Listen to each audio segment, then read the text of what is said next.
चले हम फिदा जानो तन साथियों, अब तुम्हारे हवाले वतन साथियों।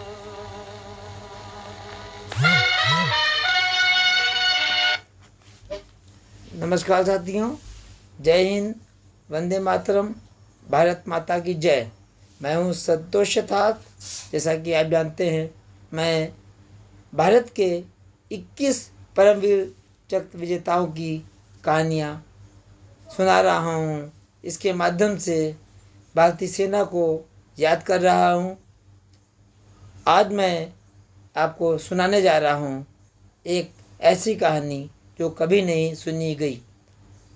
अगर आपसे कहा जाए कि हमारा जो दुश्मन है पाकिस्तान और उसका कोई अफसर इस देश के किसी सैनिक की वीरता के बारे में बखान करता है जो खुद शिकस्त खा चुका हो, तो आसानी से विश्वास नहीं होगा। और ये कहा जाए कि वहाँ के मतलब पाकिस्तान के इतिहास में ऐसा लिखा गया हो कि एक बहादुर सैनिक की वजह से वो युद्ध हार गए, तो वाकई सोचने वाली बात है। मैं बात कर रहा हूँ एक 1971 के युद्ध की, एक ऐसे सैनिक की जिसके बाबा भी सेना में भी थे और पिता भी सेना में रहे। वो जब 6 साल का था, इतना दरिया दिल था कि अपना स्वेटर किसी को दे आया और जब माँ ने पूछा तो कहा कि मेरा स्वेटर गुम हो गया है। इसी प्रकार अपने भाई को, जो छोटा भाई था, एक दिन उसको वाहन लेने नहीं आया तो उसका बस्ता अपने ऊपर लाद कर 2.5 मील तक पैदल चल के घर गया। मैं संवेदना की बात कर रहा हूँ। इसके बाद उसका सिलेक्शन आईआईटी में हो गया। अब देखिए, आईआईटी में नौकरी के बाद लोग लाखों रुपए लेकर एंजॉय कर सकते थे और उसके पिता चाहते भी थे, लेकिन उसने पिता को मना कर दिया कि मैं भारतीय सेना में ही भर्ती होऊंगा। खैर, भारतीय सेना में भर्ती हो गया पूना हाउस में, और उसकी ट्रेनिंग चल ही रही थी कि 71 का वार स्टार्ट हो गया। उसको बड़ा कष्ट हुआ और वो अपने ऑफिसर के पास कहा, मैं भी युद्ध में जाना चाहता हूँ। क्योंकि वो जहाँ पे भर्ती था वो रेजिमेंट टैंक की थी और आजकल टैंक में तो आमने सामने की लड़ाई होती है।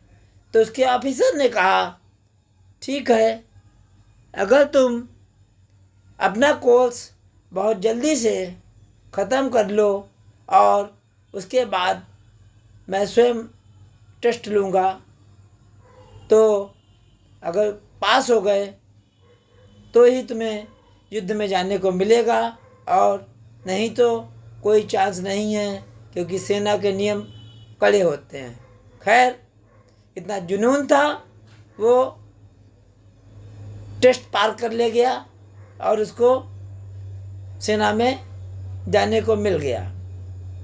सेना में जब गया, 1971 की वार की बात है, तो एक जगह बसंतर नदी है, वहाँ पाकिस्तान की पूरी ब्रिगेड थी तो इसका निशाना इतना सटीक था कि तुरंत गोला लगाया और दुश्मन का सैनिक टैंक सही शहीद हो गए सब।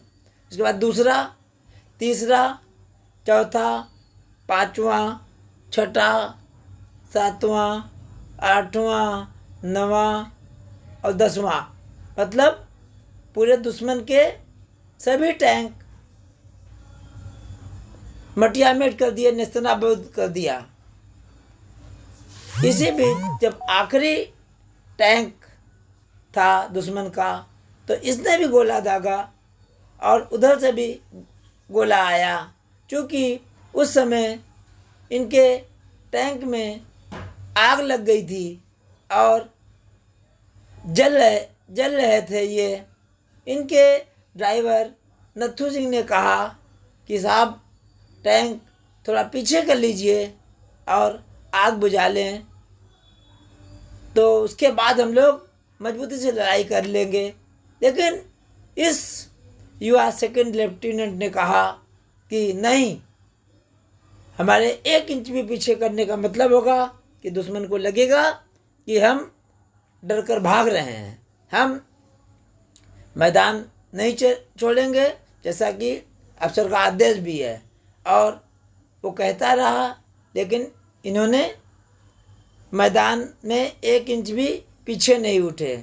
जब लास्ट समय मुकाबला था तो इन्होंने अपने टैंक से गोला दागा और उधर से टैंक से गोला आया, तो वो गोला सीधे इनके टैंक में लगा, सीधे इनके शरीर पर लगा और नीचे गिरे और वहीं वीर गति को प्राप्त हो गए। मैं साथियों बताना चाहता हूँ आपको, ये बहादुर सैनिक सेकंड लेफ्टिनेंट का नाम है अरुण खेत्रपाल।